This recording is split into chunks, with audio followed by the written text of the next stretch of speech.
The path of an artist is full of challenges, which has pushed me to reach out to other professionals about their experiences.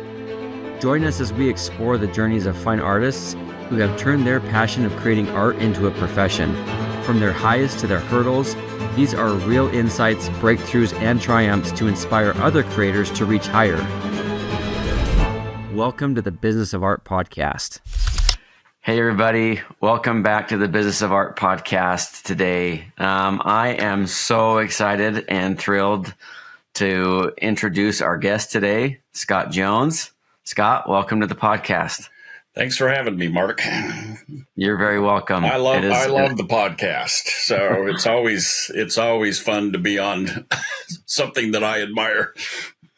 Yeah. Well, thank you so much. I'm gonna give our audience a little bit of background on you for a second, and then we'll kind of jump into your story and some questions for you. So, Scott is a lifelong art enthusiast, and he actually bought his first painting at the age of 15, and apparently he still has it. So, pretty incredible. He grew up painting with watercolors. And he studied with Richard Van Wagner, who became the head of art at Weber State University. And with one of his paintings, he actually won an award in high school that became the logo that Salt Lake City's Channel 4 used for years, apparently. So Scott is an acclaimed artist as well. So at least as a high schooler. Yeah, exactly. He studied business at Weber State, and then he earned a master's in management from Purdue University. He became the president of Saddleman Inc., and he ended up managing over 650 employees and had a lot of international operations. Anyway, pretty awesome business success. And he traveled a lot, and he would often combine his business trips with visits to art shows and museums and things like that. Then he quit the business thing, and he jumped into working as a gallery, manager. He worked for the Legacy Galleries in Scottsdale, Jackson, and Bozeman for just over 10 years. And so he's got a wealth of wonderful information there. He served as an associate publisher for Fine Art Connoisseur and Plein Air Magazine. Not too long ago, he was director of sales at Gallery Wild in Jackson, Wyoming.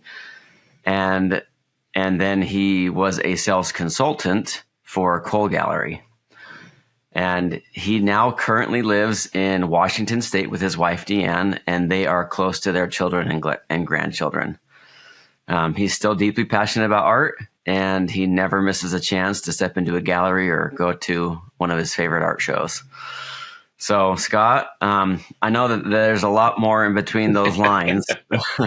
So let's kind of tell us about your story, and we'd love to hear kind of how it all came about and some of the reasons behind the madness. So, well, I've collected art, like you said, since I was 15. It's always been a passion. I've enjoyed the relationships with artists I've had along the way. I was watching. I didn't get to go to the Prix de West this year, and that's usually a place where I always go to. But I was watching the award ceremony Saturday night, and excited that Jim Morgan won the Purchase Award. I've been in his studio many times. He was a neighbor in Cache Valley, Utah for many, many years. His wife taught my girls in high school. And to see him part of the permanent collection is, I don't know, I'm kind of giddy about the whole thing. And it's kind of why he's a legend. I do this. He really is. I remember I got promoted, 1986, something like that, to be vice president of a company I was working for. And I thought, how do I reward myself for this promotion? And I thought, I'm going to go to this crazy show in Oklahoma City, and called the Prix de West. And So I flew out there, went to the show, and I remember, I guess, having lunch. I sat down at a table. I didn't know anybody. It was kind of my first foray into that quality of art. And I remember somebody asking, can they sit with me? And before I knew it, I was meeting Tom Lovell, John Clymer, and Howard Turpning, and having a discussion about art and what my interest was. And it was like, and Tom Lovell, I think that same night won the Purchase Award. And, I look back on those experiences and just think, I was flabbergasted. It was like, it's art equalizes an awful lot. My fascination with it, but at the same time, I was thinking, man, I'm a nobody, and here I am sitting with the gods of art, and so those kind of stories just resonate with me, and it still does today. I've been very fortunate in jumping out of I guess what I would call the corporate business world and getting into art and finding out just how much I enjoy it. That is awesome. That's so cool. I used to tell people when I was a teenager, even Richard Van Wagner, who kind of taught me how to watercolor paint, he always asked me, so, what's your aspiration? And I said, someday I'm going to be in Jackson Hole selling art. And because to me, Jackson Hole is my favorite place in the entire world. Yeah. And, the whole idea of being there and selling art was just like, that's what, and I don't know how many times I told my kids, you'll know I'm retired when I'm in Jackson Hole selling art. And it just happened a whole lot sooner than I ever thought it would. And that's so cool. But it was always a goal. Yeah. I'm just imagining sitting there with Tom Lovell and Howard Turpning and what kind of a mind-blowing experience that would have been. And to think of doing that for me would just be unbelievable. These are, like they're the superheroes of art. And, yep. Man, so what are some of your other favorite art shows and things like that you've been able to be a part of? Well, it's, once I got into the business, I would go to a lot of them, go to the Prix de West, go to the Autry, to the Masters of the American West, go to the Quest for the West at the Idle Jorg. I love the Booth Museum. My whole life for the first, in reality, first 11 years of being in art was very focused on Western art. And, that's where we met. I love going to the National Museum of Wildlife Arts, Western Vision show every year. I liked, meeting with them and planning and talking artists and who should you invite this year and, different things like that. And, but at the same time, my interests were always a little bit greater than, just Western art. I really enjoy all kinds of art.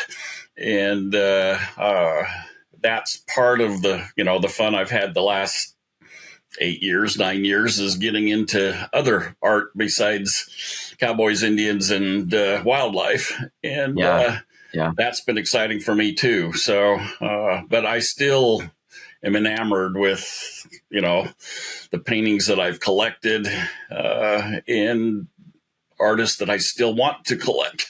And I keep trying to tell myself, you're retired now, you got to stop buying art. And I haven't figured out how to do that yet.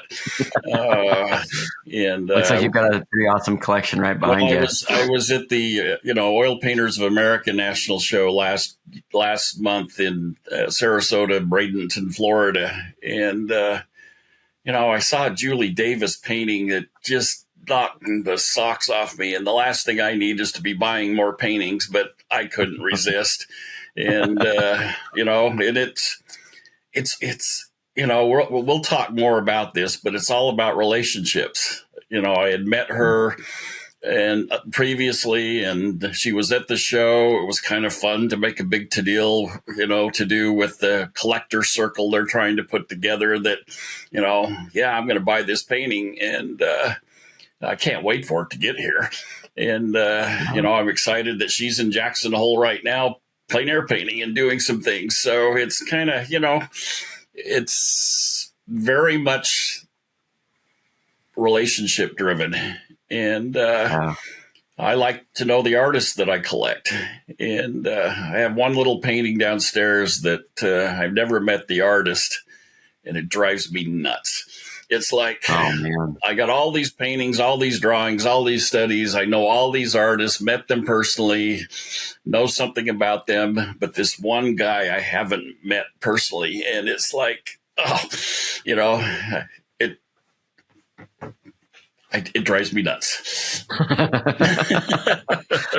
So maybe dive into that a little bit. I think that's a really good thing to focus on from a collector standpoint. Why is that something that's so important to you, to meet the artist and to have that experience with them? I think it adds something to the artwork. I mean, let's face it, you're not just out there painting a static, rendering something. If you're good at what you do, you're putting life into it. I heard John Coleman at the Portrait Society. He talked about the fact that, he's a storyteller. He puts life into everything that he sculpts or paints.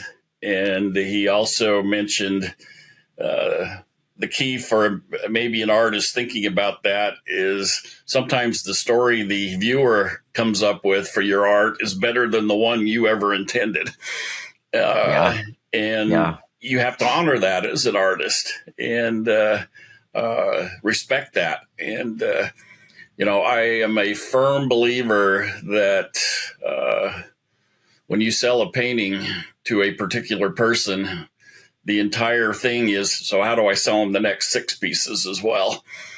Over X number of years. I want them to, watch me develop and grow and watch my prices go up and my acclaim grow and be able to tell people I bought so-and-so when, but, and have everybody be a little bit, wow, that was a smart move. I like that part of the business as well. And, but getting to know the artists is, it's a personal passion. I think it's why maybe I've been a little bit successful in selling art is I'm vested in their success. Yeah, that's so cool. I think, I was talking to some friends recently just about people who buy art, and most people who collect art have, they have expendable income, and so they can pretty much buy most things that they do want. And so what they really want is something that's meaningful and that has a deeper meaning to them. And so to have that connection with the artist, whether they've heard the story that inspired the painting, or they've just liked the artist and they have a good relationship with that person. And so when they look at that painting, it's much more than just looking at a fox, a bear, a still life, or whatever it is that they've got. It brings up all of these memories and these experiences that they've had with this person. Yep. And that it's a wonderful giving. Well said. Experience. Yeah. I think that's so cool. And I think as an artist, from my perspective, I love it when I'm able to make a friendship with a collector and to know who it is that's looking at my painting, and to know that, they're finding joy every time they walk past this in their home or whatever it is. It's a really wonderful thing to know that these things that I've created, that I've spent time and energy and put my heart and soul into, are still bringing people joy. Well, and it's, I attend enough different art organizations and different things that I know there are some artists who their perspective is, I just want to stay in my studio. I'm an introvert. I'm not comfortable with people. I'm not comfortable, selling my own artwork, blah, blah, blah. I think the best artists get over that and realize, nope, I got to put a face and a personality behind this, whether it's on social media, whether it's on your website, whether it's doing podcasts, whether it's, going to shows, whether it's, meeting people on art walks. It's an important part of the business. And I think that's going to continue to be the case. I actually look at things like artificial intelligence and AI, all that stuff, as just driving the fact that people are going to want more of a personal connection with real live human beings who can create. And I actually think it'll be good for the art market, and collectors are going to want to meet you and touch and feel what you're doing. And it's I think it's an exciting time. I love the fact that there's so many different places for artists to learn their craft now. I mean, to me, there's never been a time when there's more available information and more giving artists who, give back and teach other people how to do what they do. And so, I think that'll lead to a even bigger explosion of artists who want to do it. But at the same time, there's some things that you have to do as an artist to be successful. And but at the same time, there's not a formula. I wish there was. If there was, I would just sell it for whatever and say, this is do X plus Y plus Z, and you're a successful artist. It's right. It doesn't work that way.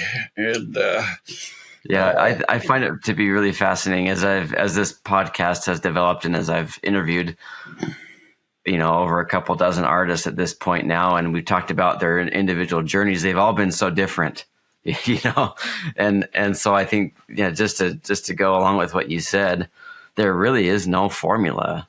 And I think if there was one, or if you could simplify it somehow, it's just like, just keep painting, keep working, and get yourself out there, and opportunities will come. Like, just don't quit, basically, is kind of the well, and I think part of it, the longevity, is that you need to improve and evolve as an artist.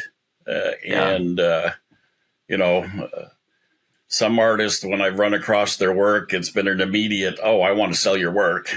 Some artists, it's been a 7-year process of watching and giving comments and turning down and saying, no, not now. And I always tell artists, anytime you get a no, it's not a no, it's a no, not now. Because you're going to change. And, I've always found it a little bit fascinating.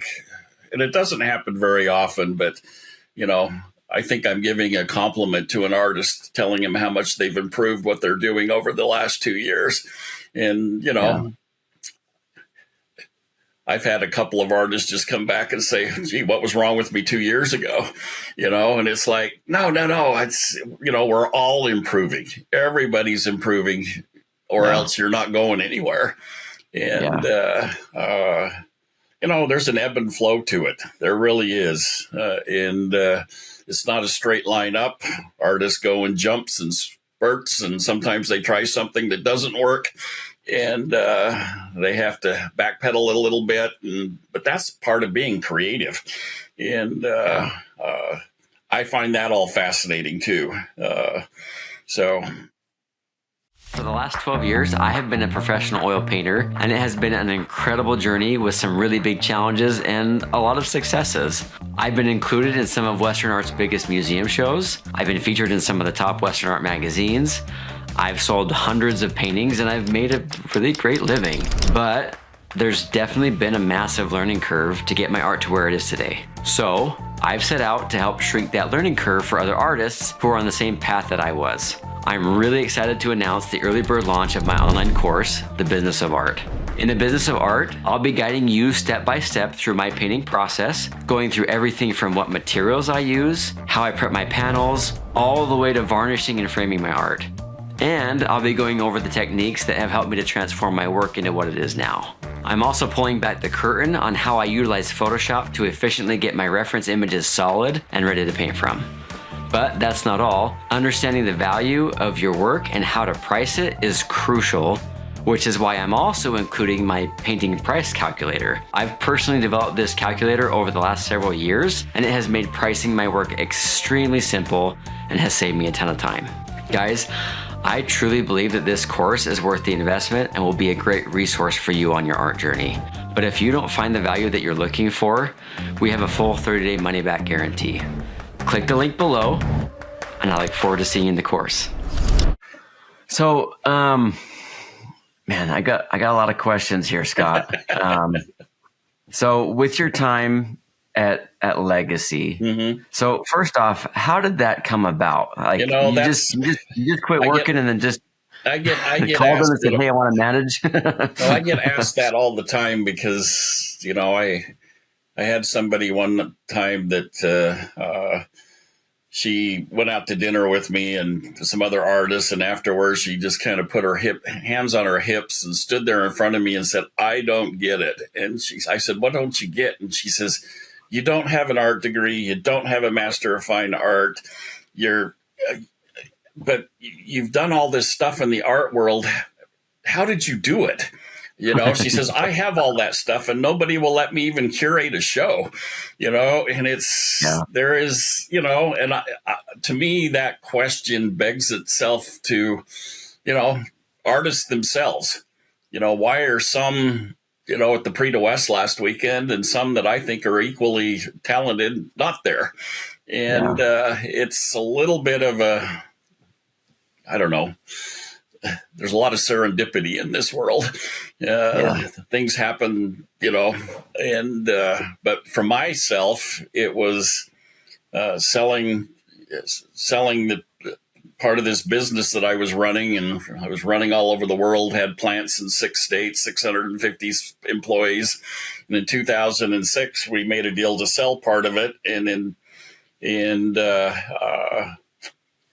I opted at that time that, I'm done with this, and fulfilled my contract, my whatever, the new owners. And all of a sudden I was, as my wife put it at the time, "Now that you're unemployed, what are you going to do?" And I thought, well, that's a good question. I'm 48. And I just looked at her and I said, "You know what I'm going to do?" And she says, No.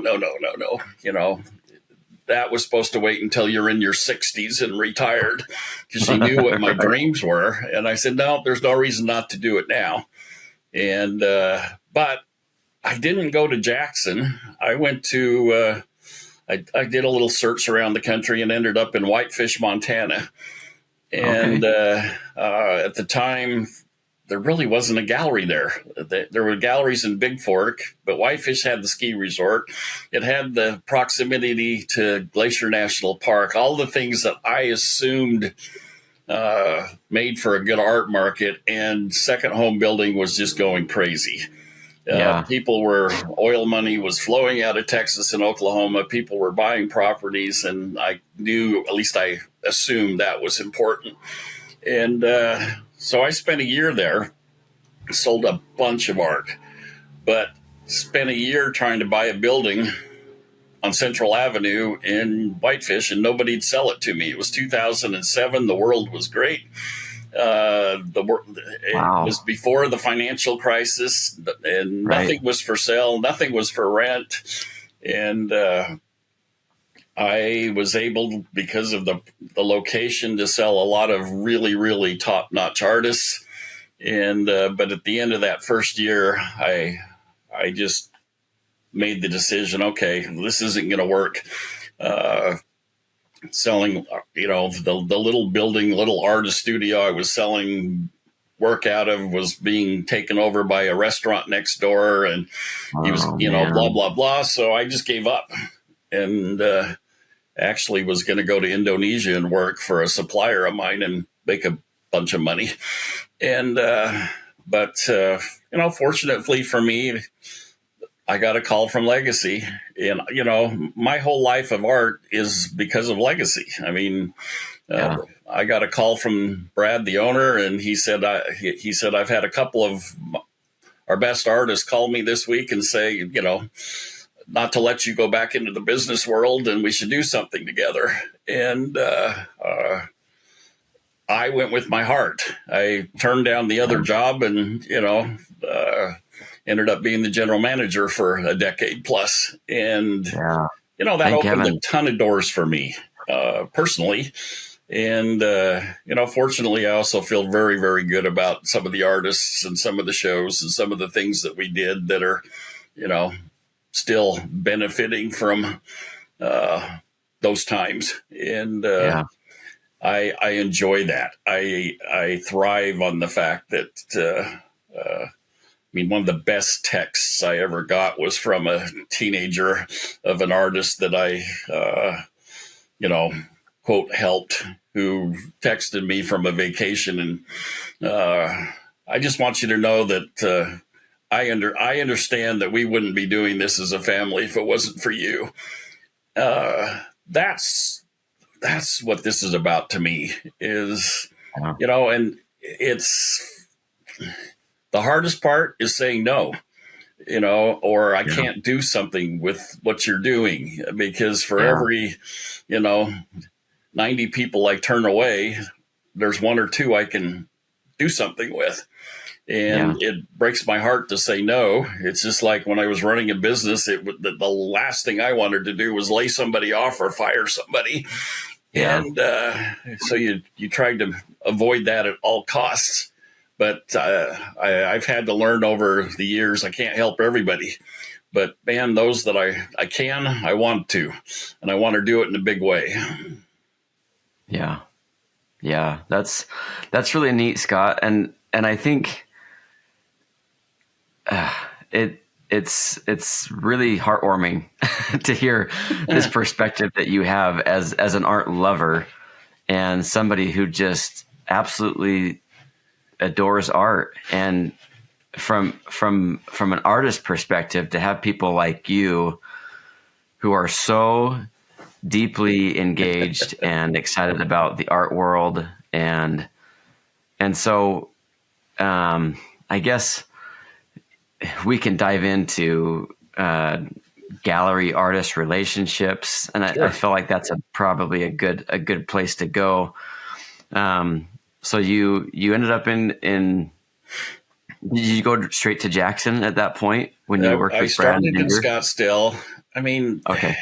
My life was part of the year in Scottsdale, part of the year in Jackson Hole, and then I opened a gallery for Legacy in Bozeman.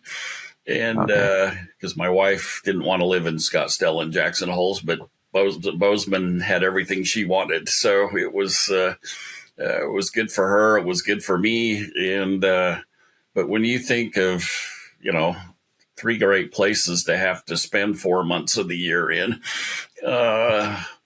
serious, you don't get much better than that. And so I would work with the owners. We would plan shows for all 3 galleries. We were looking out a year, 2 years in advance. We were working with magazines. We were planning advertising. We were planning, which artists that we would suggest got represented in these magazines, and it always helped that Legacy was probably the biggest advertiser in at least the Western art world. And it was, it was art, it was creativity, but it was also business. And I think, the thing that attracts me to what you're doing with this podcast and with some of the material that you're putting out, this is a business. And if an artist is going to make a living at it, they have to approach it that way. And I, to me, being the general manager of Legacy was very, very similar in a lot of skill sets and the work ethic and everything else than running Saddleman was. The scale was a little bit different. The number of employees were different, but the skill set was the same, and marketing was still the same. And so, and it, I look at some of the artists right now that I admire that don't have galleries, that are just working through social media, through websites, through local venues where they can show their art. They're using the same skills as well, just on a different basis, a different geographic area, but they can still be successful. And that's exciting. I sold $40 million of seat covers and products to Walmart and others, Costco and whatnot. And it didn't start that way. It started as a little company started by a insurance salesman to give jobs to 12 Vietnamese refugee families he wanted to sponsor. And they could sew. So he figured, well, let's sew seat covers for trucks and we'll try to sell them. And I can say that these people have a job. That's how it started. And, when we sold the business, who would have ever thought I would be taking a ride with Sam Walton of Walmart in his 79 Ford F-150 pickup that he drove until he didn't drive anymore. And it has one of my seat covers on it. It's in the Walmart Museum in Bentonville. And he gave me a ride to a hotel one time. Just my rental car's in the parking lot, but he saw me and he drove me to the Holiday Inn. And I think of those experiences and I just think I see the same thing happen in art all the time. You just don't know if you put yourself out there. Is it a gallery that helps launch you as an artist? Is it a collector? Is it a particular painting? Is it a magazine that happens to see it that mentions you? All of these things can happen, and it's hard to predict when they're going to. But I know, cowering in your studio, just painting and stacking them up against the wall and telling yourself, I need to have 20 great paintings before I approach anybody. That's not the way it works. It's you have to put yourself out there. So let's talk about what does work. We mentioned the first and foremost is just be growing and improving. That's kind of like the it's absolute. all about the art to begin with. Yeah. But once that's there, I think a lot of artists just have a lot of self-doubt and they think they need to get to this spot before they can start selling. No, you sell along the way. And it's important that you do that. That's where the feedback comes back. That's where you see what people are reacting to. And, I remember one time going to it's up in Montana. There was an artist that I'd been kind of following on social media. I'd met her one time and I liked what she was doing and just saw a lot of potential. And then I saw that she was doing a show at a coffee shop / bakery / little restaurant in some town. And I thought, you know what? I'm going to go surprise her. I'm going to go to the show. That's awesome. And so the guy here's the general manager of Legacy Gallery showing up at, and I thought it would be a wonderful surprise. And the response I got was more along the lines of, I am so embarrassed that you're here. And it was like, explain that to me. And she says, I'm just embarrassed that you are seeing my art in a coffee shop and not in a gallery or not in a show. And I just looked at her and I said, I'm here, aren't I? And I like what I see on the walls and you're making sales. And I said, this is just one of the steps along the way. And, it's 2 years later, I recommended her to a gallery and they started a wonderful relationship. And, but,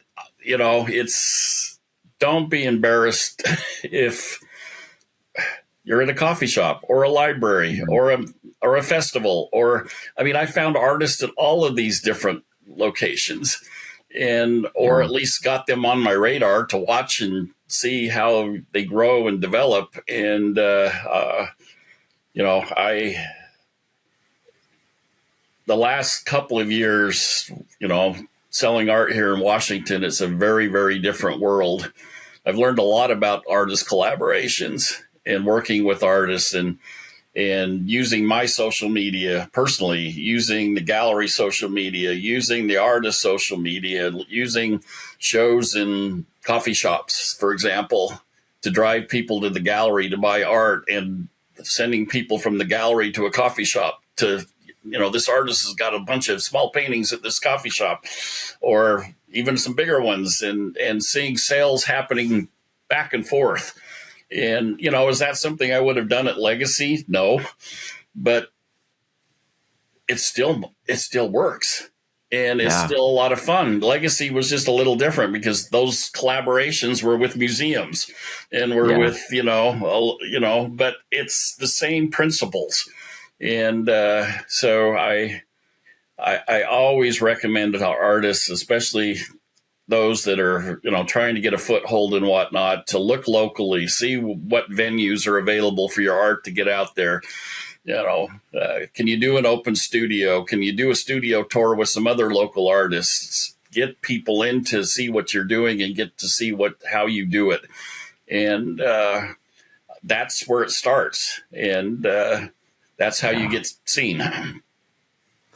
I love that, Scott. And I think I was recently just going through some of the podcasts, and one of the interviews was with Richie Carter, great landscape painter. Yep.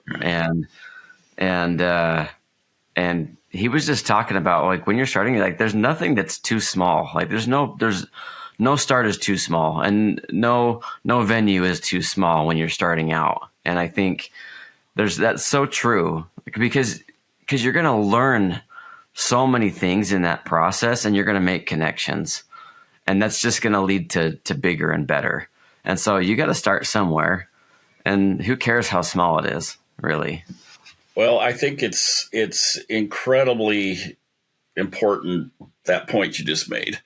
And that's where it all begins. I mean, I knew Richie when he and Ken Yaris and Daniel Keyes and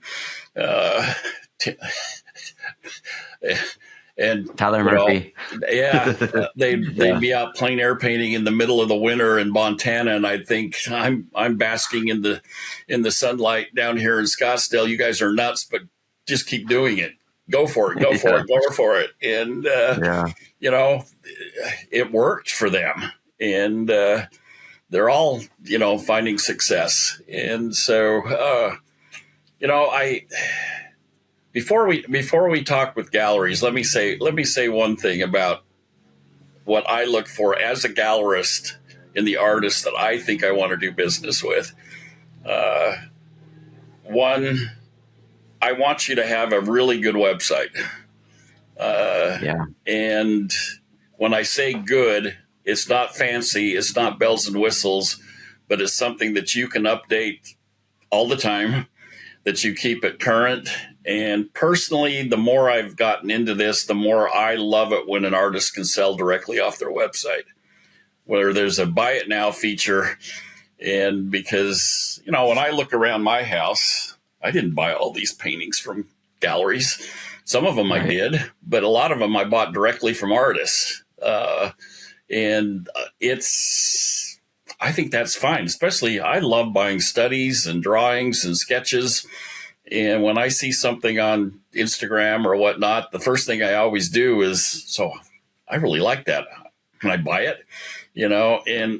Oftentimes I'm a little reluctant to reach out directly to an artist, because then it puts me into a weird situation if I find out that I don't want to pay that, or that's a little different than I thought, or Yeah. so I immediately go to their website.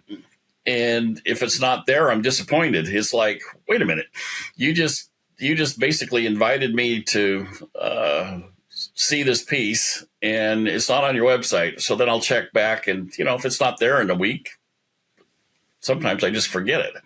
But I love having stuff available, and I like seeing prices on websites. I always put prices on our gallery websites. To me, that's a hurdle that you can cross then and there, and you're not talking with somebody who thinks this painting's $4,000 when it's really $12,000. And I mean, that happened occasionally, and it's an embarrassment to the potential client. On the other hand, that they totally misunderstood what how you price your art. So I just see there being a if you're going to be active on social media, have a repository of the art in a way that people can buy it right now if they so choose. And so that's and from a gallery perspective, I want that too. I love entertaining the idea of, oh, well, yeah, I kind of like this artist. And, oh, yeah, if she's got 20,000 followers on Instagram, I can, that's just an added bonus. And I will say, and I heard you say it on your episode 23 when you talked about galleries. And by the way, it's a fabulous episode. It's there's a lot of meat there that artists ought to just kind of take some notes and go, oh, I wonder how my gallery thinks about this, or I wonder how this would work, or because that relationship with the gallery is very important. I spoke at the Portrait Society and had three artists come up to me and, kind of excitedly say, I got my first invitations from galleries this year. Oh, I'm excited for you. And but then two of them looked at me and said, but they want me to sign a contract that I don't sell direct. And I just kind of said, I think you should run as fast as you can run. I said, you want a partnership. And I always felt like it benefited me as a gallerist if you were really active as an artist out there and promoting yourself. Now, I did have the expectation that if you start a painting and it's going to go to Legacy Gallery, I want you to, right up front, the first time you even mention the painting in social media or on your website, make it very clear it's coming to Legacy Gallery, and that you honor that. Because, an aggressive gallery, like I'm an aggressive person, the second I see that so-and-so is painting a painting for me, I start working on selling it before I ever get it. It's putting out a teaser to a couple people and saying, did you check out so-and-so's Instagram page? He's got a piece in progress I think you might be interested in. And, the way you ruin a relationship is then go ahead and sell it to somebody else when it was supposed to come to me. So as long as you clearly define it up front that this is a piece I'm sending to the gallery, I want you to promote it. And you want me to promote it. You want me to know, and I have been known to also hop out on an artist's websites, and I look through and, oh, this piece is at XYZ gallery. Oh, this piece is evidently in the artist studio. And, I keep kind of a running track of available art, because if somebody's interested in your art that I've got hanging on the wall, but they don't see exactly the right piece for them, I'll hop on your website and show them. And show them, and if I have to split a commission with another gallery, I'm more than willing to do that.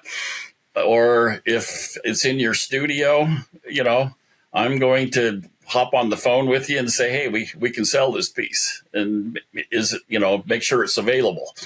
So those are the kind of things that I think, artists sometimes just don't realize how important it is to keep up to date and keep good information and keep your websites up. And it's one thing that I really, really, really talked a lot about in all the galleries that I worked with is that when an artist sent us an image or sent us a painting, that piece is up on our website within 24 hours. There's none of this, 2 weeks before we load some, and Right. it was just, I was just a little bit fanatical about, when we have a piece that's ours, it's got to be up on the website. And artists should feel the same way. The second that piece is done and signed, get it out to the world where it's available. Yeah. Yeah. Immediately photograph it and get it on your website and get it on social media. Yep. Absolutely. So let's keep going. It makes total sense to me. And I love how you describe the website, and it doesn't have to have all the bells and whistles. It just needs to be like simple so that you can navigate it easily. Everything makes sense. Things are categorized. These are paintings that are sold. These are ones that are available. This is, these are the ones that are at certain galleries. It just needs to be clear. Is that kind of what you're saying? Yep, that's what I'm saying. And I'm old enough that I'm pre-computer, and I for a long time with websites it was, I don't understand how to update it. I have somebody that updates it, and I have to get on their schedule to update the web. That's not the way the world works now. Find yourself a platform that is easy, that you can handle, or your significant other, if that's how you do it. But the last thing I want to hear as a gallery is, "Oh, your website's too hard to update, so you only do it once a month." Right. That's a negative. And fortunately, there's a lot of platforms out there that have made it much, much easier to, and who also help you as an artist promote yourself.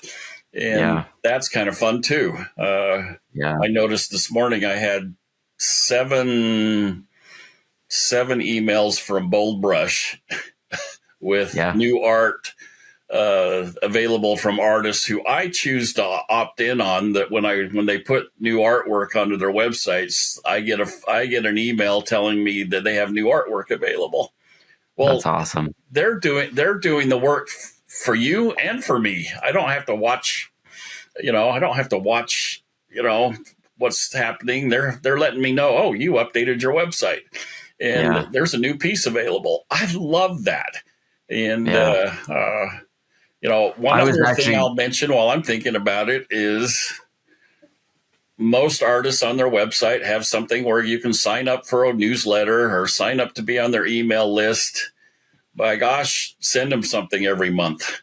It's I did a little test one time at the Portrait Society, and this was years ago, but I don't think it's much different now. Maybe people have improved, but after the Portrait Society was over, I picked about 200 artists that I had met or seen at the Portrait Society and went out on their websites, and basically I created a Gmail account that nobody would know it was me, and I signed up for their newsletters and then tracked to see who actually sent me newsletters.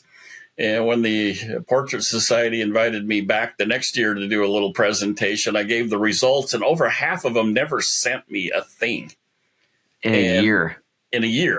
And some sent me 2 or 3 things during the year.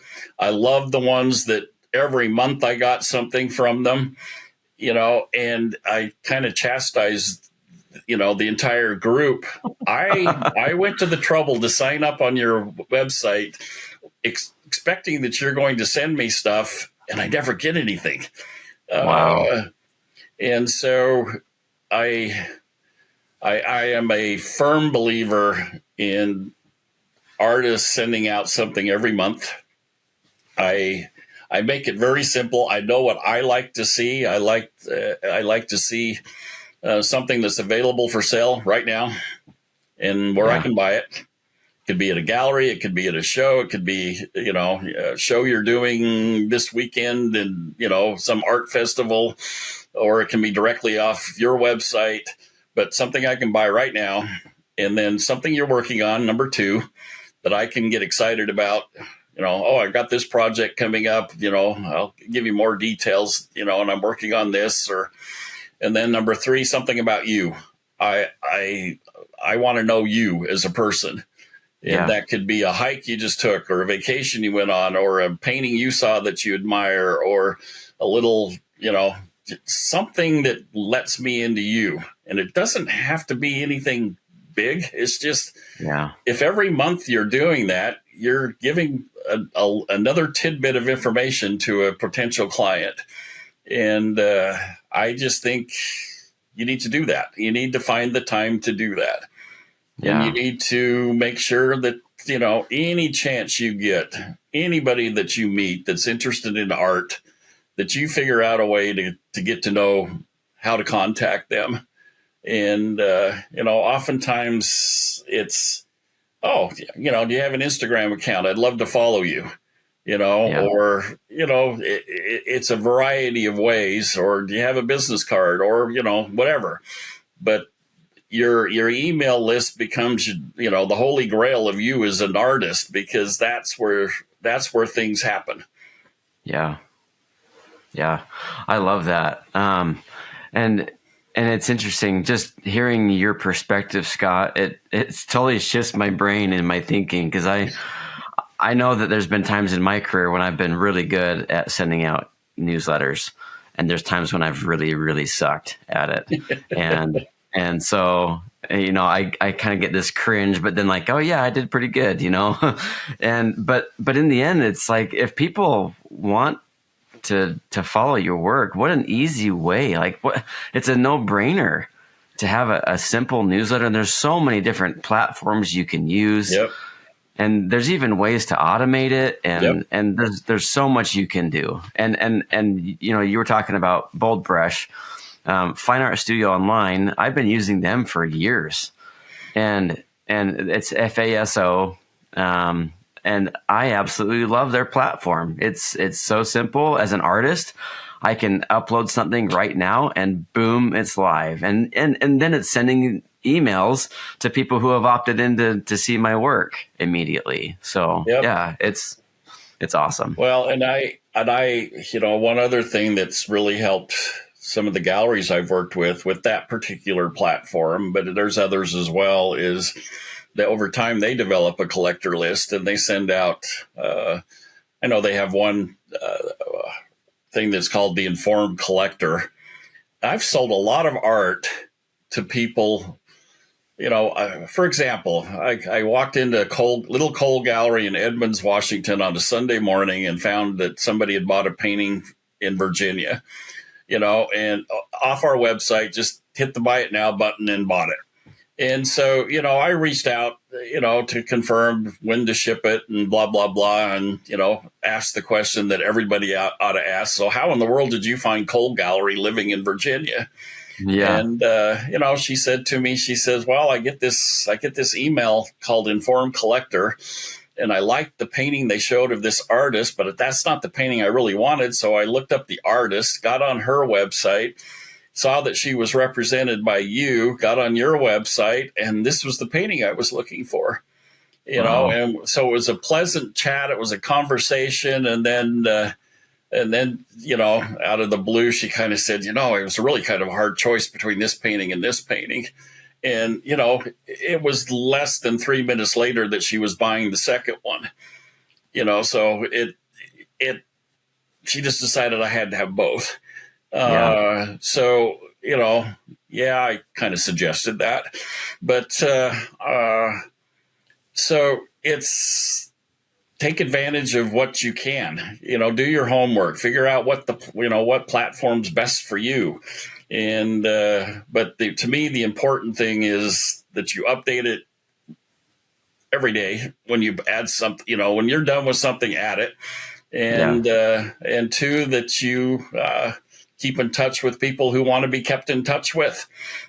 I know I one artist that was really into newsletters early on. And, I think it helped that she was kind of a computer nerd programmer and whatnot, but she just got into the mode of, on the first day of every month, she'd send out an email newsletter. And so I could literally set my calendar. Oh, when I get an email from her, it's the first of the month. It was like, turn the calendar. We're in a new month. Yeah. And months and months, years and years of just every first of the month, I'd get a newsletter. And wow. I remember one time I didn't get a newsletter, and I noticed, oh my gosh, it's the first. I didn't hear from this artist. And so I reached out to see if she was okay. It was that startling to not receive a newsletter from her. And she just had a misconnection on a foreign flight and just couldn't get online to push the button to send it or whatever, and so there was nothing bad going on, but it taught me a lesson that, man, I want that newsletter. I want to see what's new, what is she doing? And so I would just assume that you've got a couple of voracious people out there that want the same kind of treatment. Yeah. That's such a great perspective. This is awesome, Scott. This is wonderful content. And I hope everybody's taking notes right now as you're watching this. So let's shift a little bit. Let's go into, let's say you get into a gallery, you're working with a gallery. Hopefully it's one of those relationships where it's a win-win situation, sure. And like you said, if they want you to sign this exclusive agreement or they have some weird stuff, like run away, go listen to that other podcast, episode 23. But let's talk about what makes a wonderful working relationship with an artist in a gallery. You talked about, obviously if I say something's coming to you, like by golly, it's coming your way. But what else? I think there are two things that are really, really important. One is how would I put it? I'll put it the way I used to talk about it with my salespeople at my manufacturing company, is you manage expectations and then you exceed them. And to me, that's just logical, normal business advice. But the artist that can do that can tell me, I can get you 18 paintings a year, or I can get you 12, or I can, so first and foremost, I think you have to define with any gallery that you're working with is, I kind of lump artists into two different categories. Are they a show artist, or are they an ongoing, consistent, everyday artist, or both? But, some galleries really focus on doing shows. And so they plan out, you do a show with a gallery. It could be a one artist, two artists, three artists. There's X number of pieces. There's going to be up for a month in November of next year. And you commit to have a dozen pieces. Well, by golly, you better have a dozen pieces. And you better have the number of pieces early enough for photography so they can promote the show. All of that should be defined between you and the gallery. When do you need photographs? Are we going to advertise? Some galleries want artists to participate in the advertising. Some do it on their own, but you want to be you're part of that. You're part of that discussion. Yeah. And the most frustrating thing from a gallery perspective is you line up something, you got a show, you've got a deadline with Western Art Collector to do an ad that you'd planned to do, and the image isn't ready for their deadline. And so then you end up having to either use another image that you didn't want to use, or just switch to some other artist. I've had to do that. Wow. And,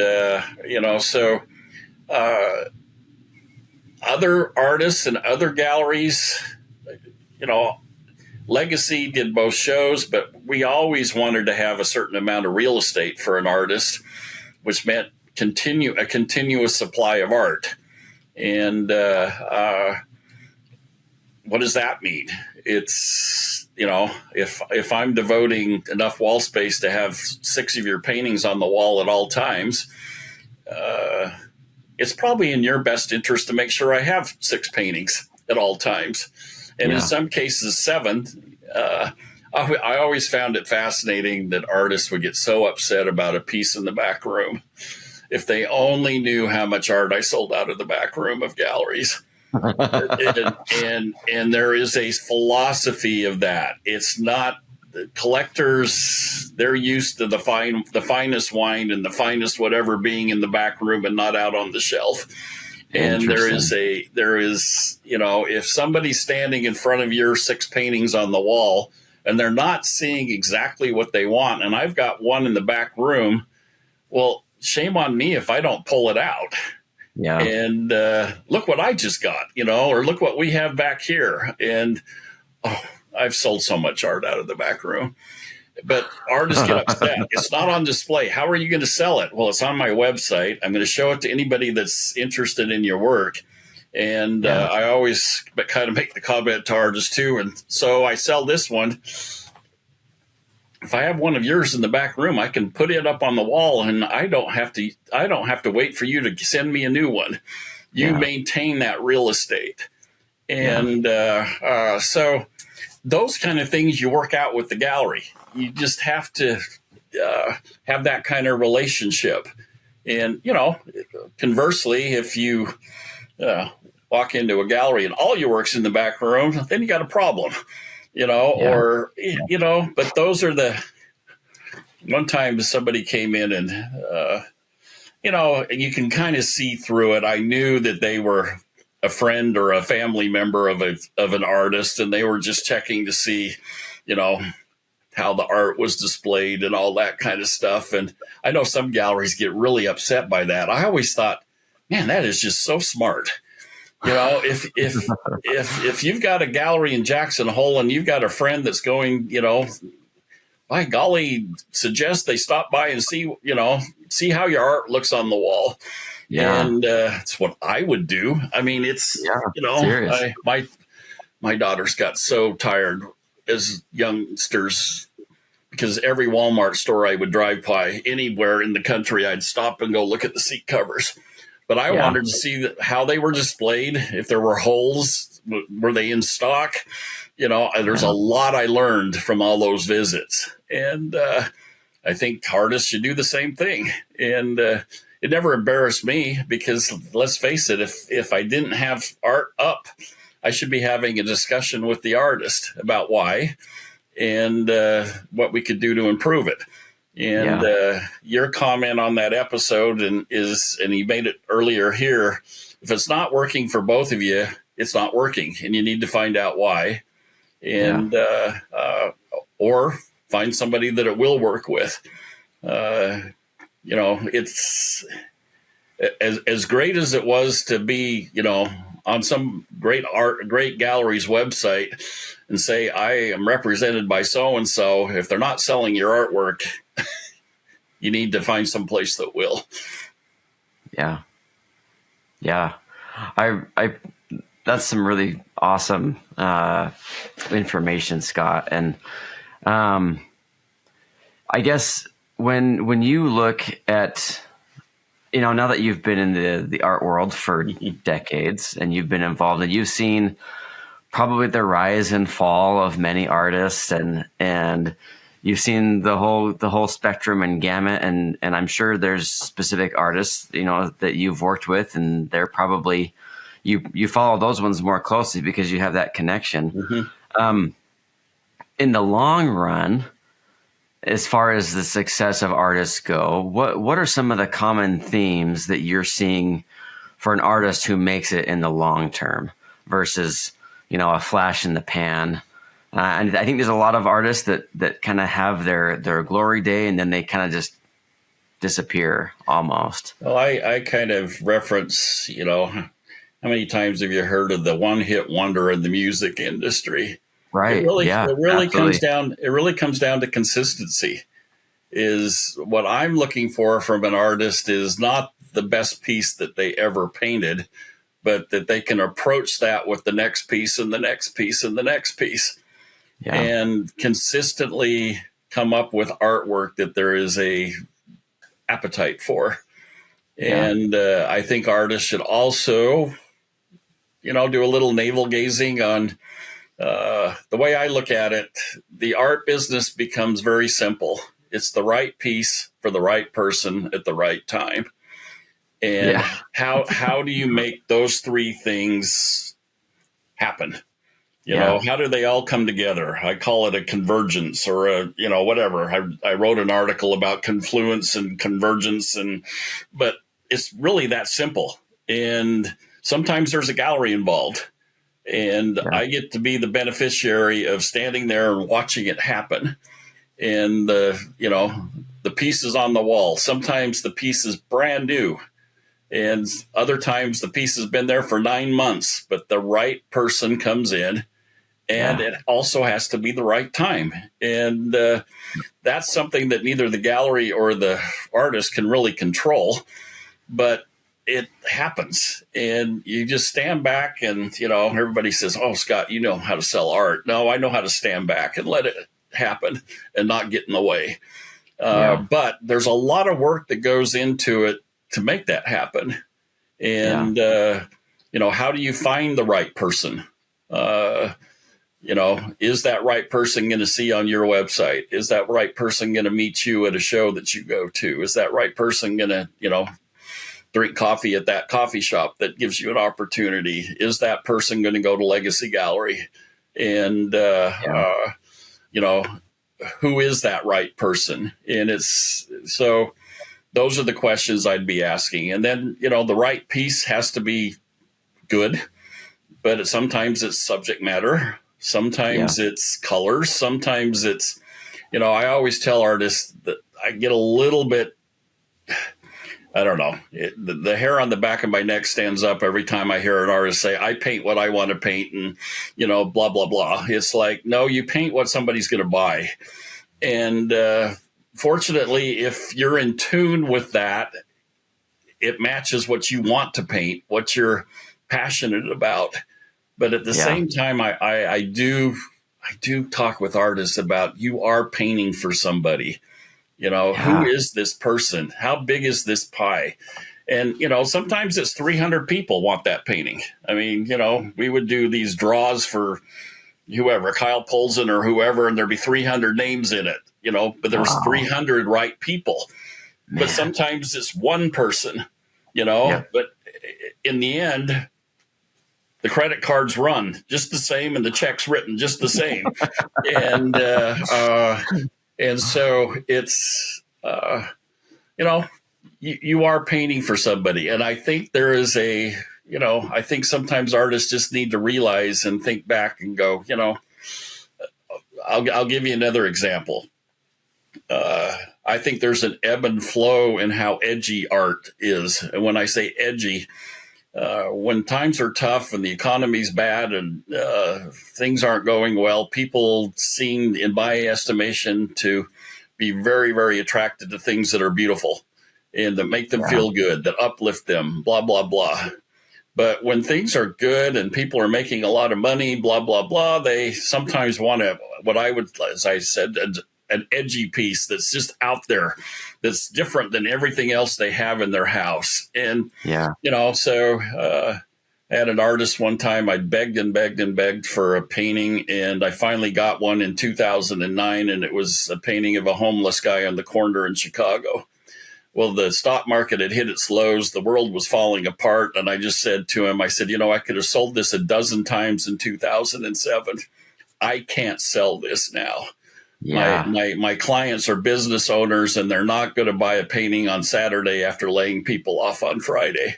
Right. And so there's a sense of that, I think artists have to recognize as well, that, maybe now's not the time to do that painting. Put it in the back of your, put it on your to-do list for when things are better.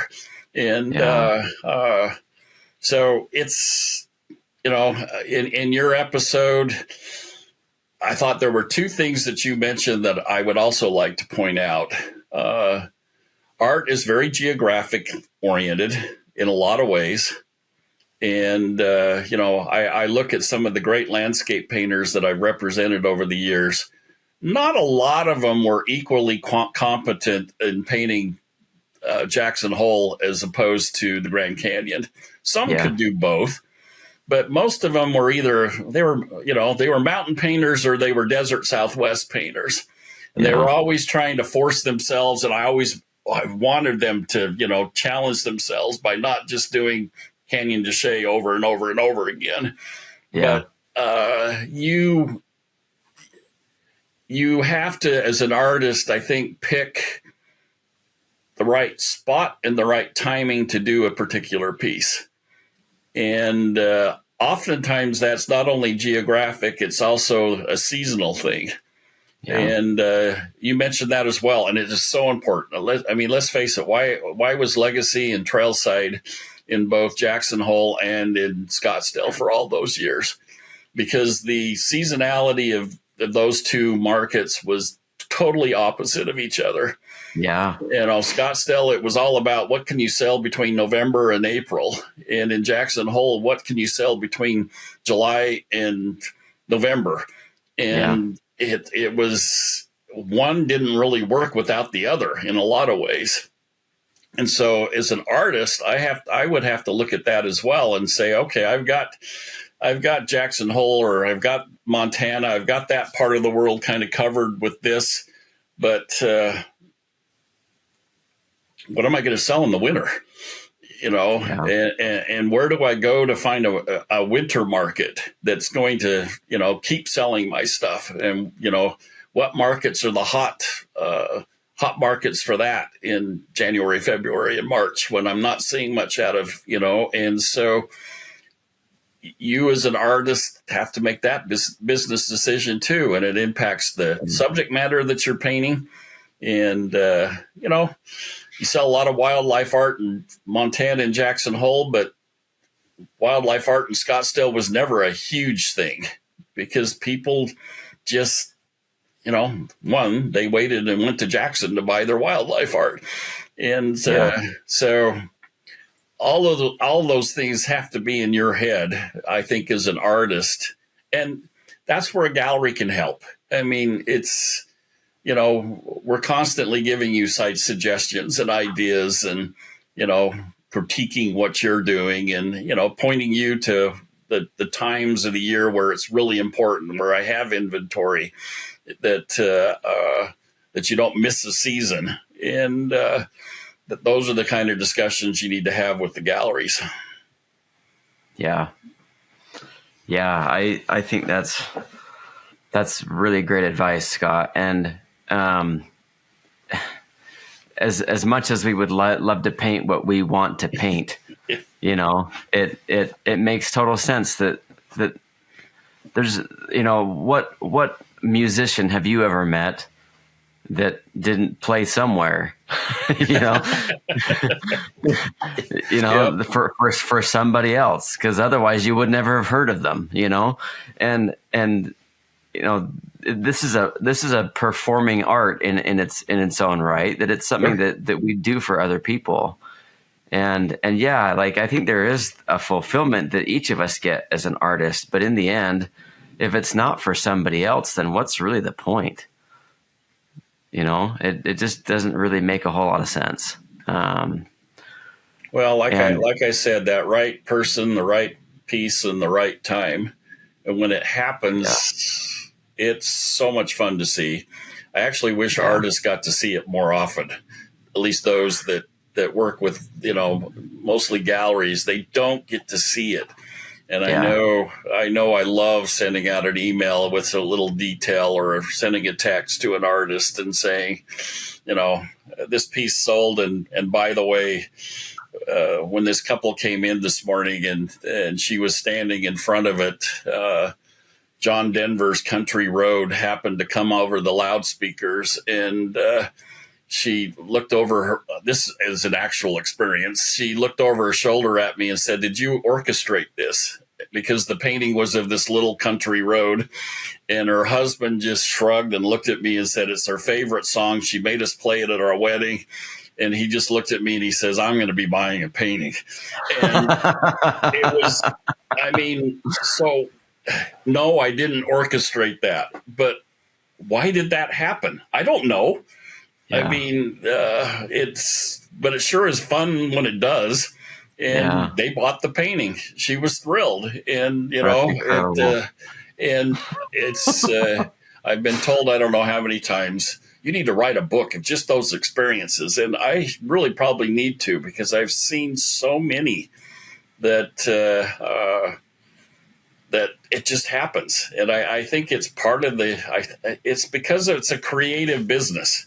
You're a creator. People create their own memories, their own stories, their own whatever when they see what you've created.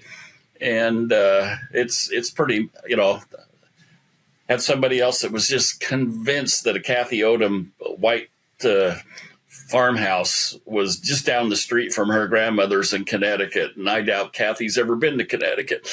And, you know, I'm not going to tell her, you know, I love that you've had that memory, you know, and I had a piece one time in the gallery, and a Korean couple was in Jackson looking at it, and in his kind of broken English, he said, "Is this sunset or sunrise?" And I thought, okay, Korea. They like sunrises because it's a new beginning, and sunset means death. I said, sunrise, and he just says, I buy it, you know. And I know if I would have said sunset, he wouldn't have bought it.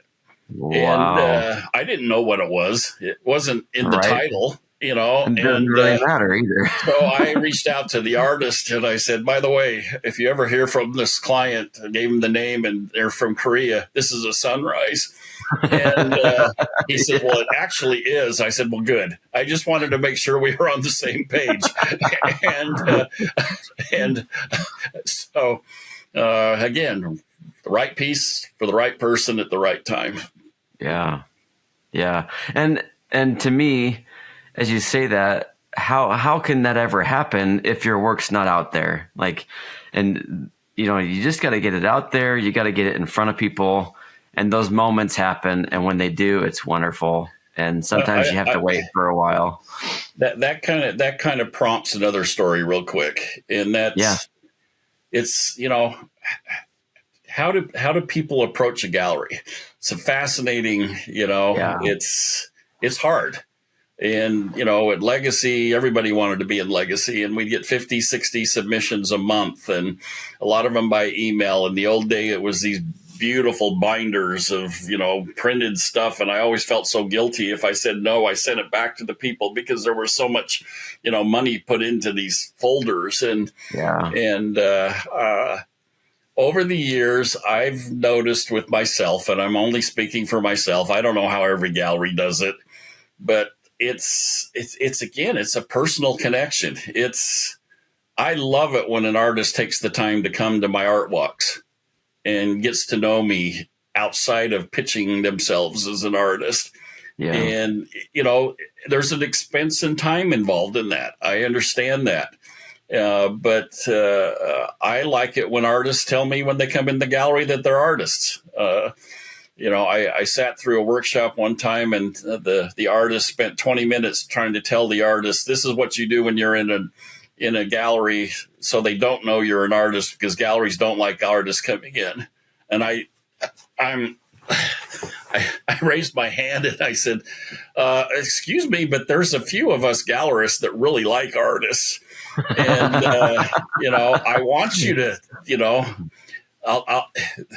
the number one thing I found, the best question I could ask people when I walked into the gallery over the years was, are you an art appreciator, an art doer, or both? Yeah. And I always figured most times they say, oh, I don't do art. And then I would say, oh, so you appreciate art. I appreciate you coming in and looking at what we have. Mindset wise, all of a sudden is, oh, I am an art appreciator. You know, it's not just, I'm not a casual just walking through. I can appreciate art. But if they do art, I always wanted to know it. And it's fun to me to talk artists. That doesn't mean, but I will tell you one thing that drives me crazy is if that window opens, that door opens, and a gallery it says, well, can you show me something that curious, show me something that you've done recently. By golly, spend some time on your phone and make a folder with 3 of your pieces that you're most proud of, so that when I ask that question, you can pong, and it's 2 clicks, and I'm showing you something. It's not swiping through years. Yes, and I admire an artist who's ready for that invitation. And so just be ready when it happens. It could happen on an art walk. It could happen at a plein air event. You just don't know when somebody's just going to say, "Oh, could you show me something?" It could be a collector, but have it ready so you're not scrolling for 10 minutes and you've lost my interest, and I'm upset that I even mentioned it because I got things to do. Yeah. So that's just one little tip that I think every artist should just go to their phone, right? The second this thing ends, and put their 3 best paintings in a folder where I can see them. Bam, bam. Oh, that's me. Yeah. That's awesome. What a brilliant and simple thing to do. Just create your folder. Yeah. How many times do we tell somebody, "Oh, I got to show you this picture," and then it takes you 25 minutes to even locate the dang thing, Oh, yeah. Well, been there. I had an artist in Scottsdale. I'm a huge fan of the Scottsdale Artist School, and spent a lot of time years ago with the Scottsdale Art School, inviting some of the best artists in the country to come teach. And I would give them an opportunity to do a demo in the gallery. We'd have a couple pieces for sale, and it worked out really well. But over time, I kind of got a reputation for doing that. And I had a particular artist that was about 18 months after I had extended an invitation for him to show in the gallery. He was kind of joking with me one night, and he says, "You know what? I need to tell you something." And I said, "What?" And he says, "I volunteered or approached the Scottsdale Artist School and volunteered to teach with one thing in mind." And I said, "Oh, what's that?" He says, "To meet you." He says, "I knew how active you were with the school. I knew if I taught, I would have a good chance to meet you. And so I called them and said, I want to teach. And sure enough, during the week, you showed up, walked in, introduced yourself. We had a nice chat. You invited me to come to Art Walk with your students, and we met that night. And I said, yeah, I remember all that." And he says, "I wanted to get in front of you. I wanted you to know me as an artist." Wow. And he says, and I looked at him and I said, "You never even pitched yourself to be in Legacy." And he said, "I know, but I thought once you saw my artwork, you would want me." And it worked. I followed him for about a year or so, and then I realized, oh, I want this guy's artwork. And but I mentioned that just as an example of, I mean, that's how I would handle selling Walmart or Costco or AutoZone or whoever, is how do you get in front of the person that makes those decisions? How do you make an impression? How do you meet them? How do you, and so I see absolutely nothing. In fact, I encourage it. If a Whitefish, Montana has an art walk on the first Friday every month, make a trip, drive up from wherever you're at, visit the galleries, introduce yourself, just talk with the galleries, whoever you can, about what you like in their gallery. You don't even have to mention your artwork, other than, yes, you should still be bold enough to let them know that you're an artist. But develop a relationship outside of the normal sales, where you're selling yourself. It's, I respect and want to know what other artists think of my artists.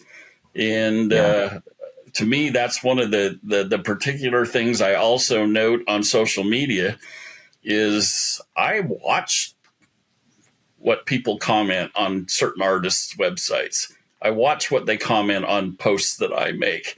It's I spend a little bit more time than I probably ever should, but now I can spend even more. But I follow that. I watch, and if Kwang Ho consistently makes comments about a particular artist and things that he likes and whatnot, it matters. And so I scroll through comments, and I think artists should take the time to comment on stuff that they like and why. It can be just, man, I love the color in this one. I love your value, how you handle the values in this one. Just something that kind of, and it has to be honest. It has to be sincere. You don't do it just to do it, but it's, there are those things that, there are some fanatical people like me that are watching. Yeah. Yeah. Oh, Scott, what do you think is the role of the gallery? I know in the past, I feel like the gallery has almost been absolutely essential for the success of an artist's career. And I don't feel like that's true anymore. But I think I don't think it's going to go away. So I'd love to hear your take. I don't think it's going to go away either. I think there's several things that a gallery does for an artist. One, I think who you hang with as an artist is really important.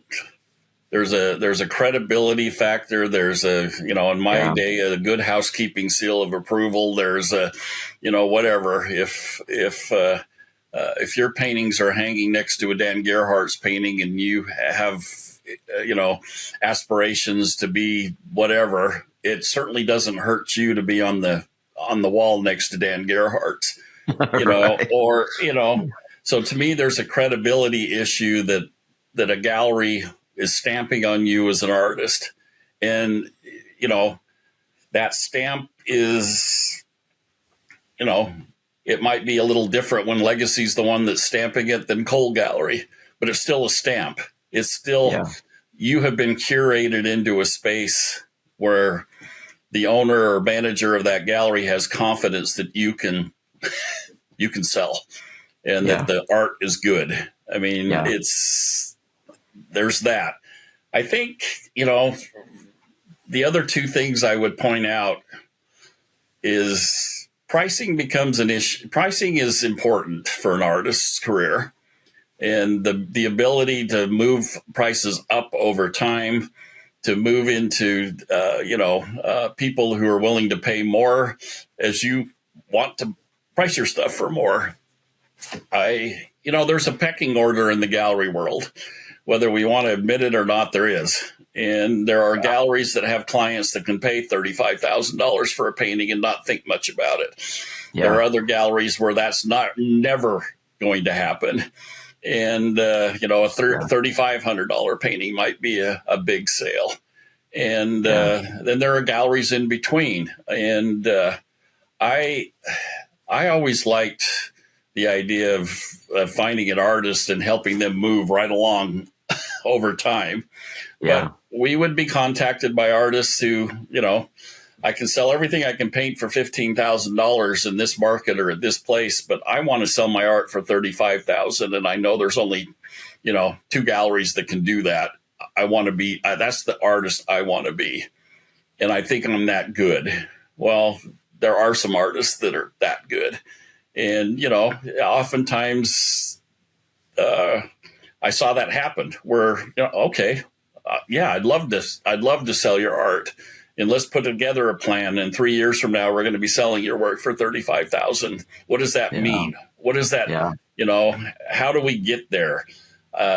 You've got to do more multi-figure paintings or, multi-character paintings. You've got to, and I've seen it happen, but at the same time,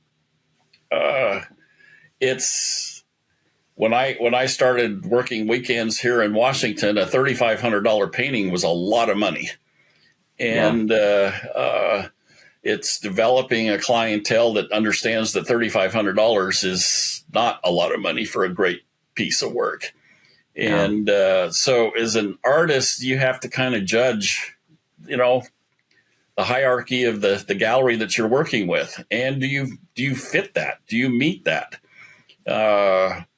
And I think that's really important. I think it's important that artists don't get ahead of themselves on pricing. And when I say that, it's red dots that drive pricing.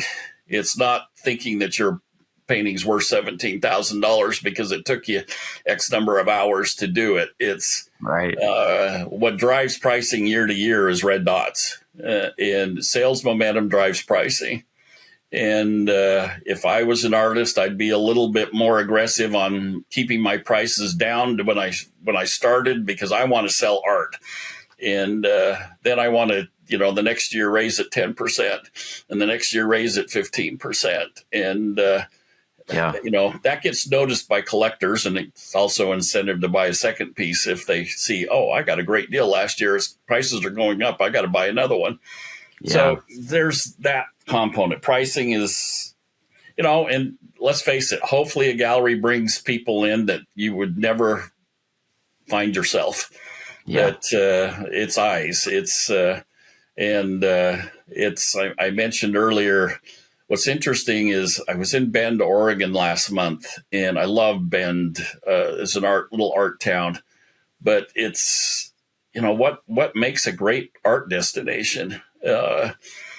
There are some great art destinations in the Western United States. I think Bozeman is, I think Whitefish is, I think Bend is, I think Jackson Hole is, I think Scottsdale is, Santa Fe, of course, is.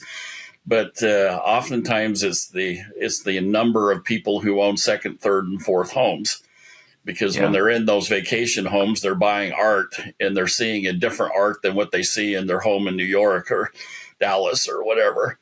Yeah. And so galleries do that for you. They bring a new geographic demographic to your artwork, and that's important. And I guess the final thing is, are they gonna do shows for you, or are they gonna promote you? Are they gonna do advertising for you? All that needs to be considered. Some galleries do a lot of advertising, others don't do any. And they rely on foot traffic, and you need to understand that and be comfortable with it. There's no right or wrong. It's just what is their model? Yeah. Well, and I think too, it's not always feasible to have your work displayed in a place where people can come and see it. I think physically seeing a painting is so important. And I think ever since COVID, I've started to sell a lot more just off of social media from images. But man, when somebody gets in front of a painting, like regardless of how it looks on your phone or on a screen, like it's a different experience. No, I agree. And it's oftentimes the people that are buying off social media have seen your work somewhere. Yeah. They've had an experience in person. So I've seen a lot of artists get their start by going up to Great Falls, Montana in March and doing the Out West show or the Best of the West show or the Russell, or, it's because you're getting a lot of eyes from people who do buy art in a very concentrated 4 days. Yeah. And, I had one artist. I barely sold enough art to cover the fees. And I just looked at him and I said, but look at all the marketing you just got. You got eyes on your artwork. You're going to benefit from this, and I no sooner said that than a person walked into the gallery in Bozeman and said, I saw so-and-so's art up in Great Falls. What have you got of his art? And he bought 2 pieces. Wow. And so you don't know, I think that's why it's so important that, artists, collaborate with other artists in your area, do an open studio tour, do something to get people to see what you're doing. I think that's the magic of the whole plein air movement too, is people are out watching artists create, and they become fascinated by it. They become collectors, and that's important. And I had a few artists that did our plein air show last year who, I'm not a plein air painter. I said, I don't care. I said, you're a great painter. Come paint. And the one gal came in and she said, this person stopped and watched me painting, and she said she's coming to buy it. I said, she already has, and then the lady bought 2 other paintings from her that were on the gallery wall.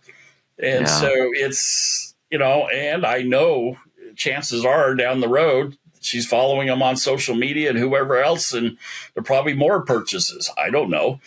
But I think to your point, giving somebody a visible in-person way of seeing your art is very, very important. And sometimes you don't even know the impact. Yeah. I think we're going to wrap up here a little bit, Scott, but let's just have some parting wisdom. I think we've had some really good points and some wonderful things. And like I said, guys, you should watch it again or take notes, something. Like, there's some gems in here. But I guess I think my parting wisdom is no isn't a no. It's a no right now. Yeah, not yet. And you just need to keep improving. You need to keep doing what you're doing. And there is one particular artist, and every time I see him, he reminds me that I turned him down. And he's now one of the top selling artists in the Western art world, auctions and all that kind of stuff. And I just look at him and I said, when I knew you weren't this artist. And he says, I know. But he says, it still makes me feel good to say that you turned me down, because, you found a lot of artists, but I don't bat 1,000. That's for sure. Yeah. I know that. And, so that would be, I think, tidbit number 1. And I would just say, use competitions, use whatever, art organizations, be involved with other artists, because the camaraderie is important. What you learn is important. But to me, there's no better way to get seen than to be out and about with other artists. And that's why I'm so involved with the Portrait Society and the Oil Painters of America and other places. It's a great place to meet artists. And these organizations are out there to help you as an artist. Take advantage of them, and go paint with them. Go, just be out there. Yeah. Scott, that's excellent advice. Thank you again so much for joining us and for sharing your experiences and these wonderful stories and examples and just gems of important information that all these artists need. And we all need it. We all need to hear this. And I feel rejuvenated and excited about. Well, the I won't say the name, but the artist that I think I get the most credit for finding or promoting or whatnot, I saw his first painting on a Ducks Unlimited charity auction in some little place in Texas at 1:30 in the morning on the internet. I was thumbing through and I was thinking, well, Ducks Unlimited does these art shows. Maybe there's somebody I don't know. Well, there was somebody I didn't know. And that invitation turned into just the most what I invited him. But I look back and I said, thank goodness for him and for us, for me, that for whatever reason he entered that Ducks Unlimited auction. Yeah. So you don't know. You just really don't know. All I know is get your art out there where somebody can see it, and hopefully it's the right person that that can benefit you. And, this was fun. Mark, I like what you do with this thing. And, I totally admire you as a painter as well. And, you have a fascinating career in and of itself. And, it's something that somebody can, learn from. It's hard. It doesn't just happen. It's some risk taking. You're an entrepreneur. You're, everything wrapped up into what I learned is in my Master of MBA program. That's what an artist is expected to do. And it's hard. But it can be done. Yeah. Yeah. That's the whole point of this podcast is to prove it.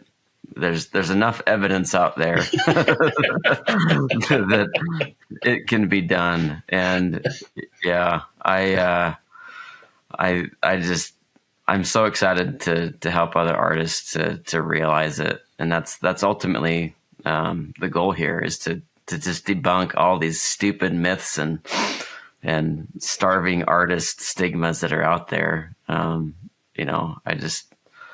You can make it happen.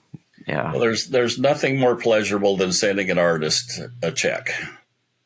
I mean, that's the reality of it. And, I know one of the fortunate things of running Legacy Gallery and other galleries that I've been associated with is I never had an artist call and say, where's my money? Because the artist always came first, and whether that was paying twice a month or at least once a month, but every artist got paid first. And I always appreciated the fact that that's how the business was handled. And that's the way it should be. Yeah. All right, everybody. Thanks so much for being here with us. Thanks again, Scott, for sharing all your wisdom, and happy painting, everybody. We'll see you the next episode. See ya.